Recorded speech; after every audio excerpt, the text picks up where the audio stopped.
प्रधानमंत्री आवास योजनेअंतर्गत सन 2024-25 मध्ये 41,600 घरकुले मंजूर झाली आहेत। यातील 38,000 घरकुल लाभार्थ्यांना मंजुरी पत्र तर 24,600 लाभार्थ्यांना पहिल्या हप्त्याचे वितरण करण्यात आले। लाभार्थ्यांना विनाअडथळा दिलेल्या वेळेत घरकुल पूर्ण करता येईल यासाठी जिल्हा परिषद प्रशासनाने सहकार्य करावे अशा सूचना पालकमंत्री प्रकाश आंबेडकर यांनी दिल्या आहेत।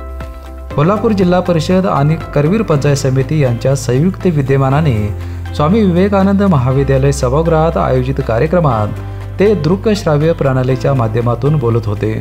यावेळी पालकमंत्री आंबेडकर यांनी उपस्थित सर्व घरकुल लाभार्थ्यांशी ऑनलाईन संवाद साधला। येत्या अधिवेशनात घरकुल अनुदान 2.5 लाख रुपये करण्यासाठी मागणी करणार असल्याचे खासदार धनंजय महाडिक यांनी या प्रसंगी सांगितले। यावेळी आमदार अमल महाडिक, मुख्य कार्यकारी अधिकारी एस कार्तिकेयन, प्रकल्प संचालक सुषमा देसाई, गट विकास अधिकारी दीपाली पाटील, माजी पंचायत समिती सभापती राजू सूर्यवंशी यांच्यासह अधिकारी आणि माजी पदाधिकारी उपस्थित होते। बीपीएनसाठी कोल्हापूरहून विजय यशपुत्र।